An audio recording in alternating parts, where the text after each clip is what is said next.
Եվրոպական քաղաքական համայնքի Կոպենհագենի գագաթնաժողովի ժամանակ երկրներից մեկի ղեկավարը հանդես եկավ զեկույցով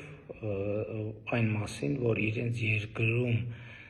դեզինֆորմացիոն տեխնոլոգիաներ կիրառողները նախապես հանդես են եկել սոցիոլոգիական հարցումով, պարզելու համար, թե որ ոլորտներում դեզինֆորմացիան է,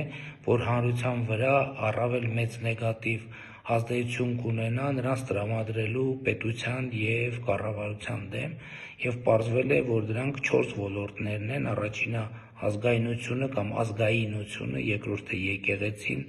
երրորդը առողջապահությունը և դրա այլընտրանքային մեթոդները և չորրորդը դավադրությունները։ Ինձ թվում է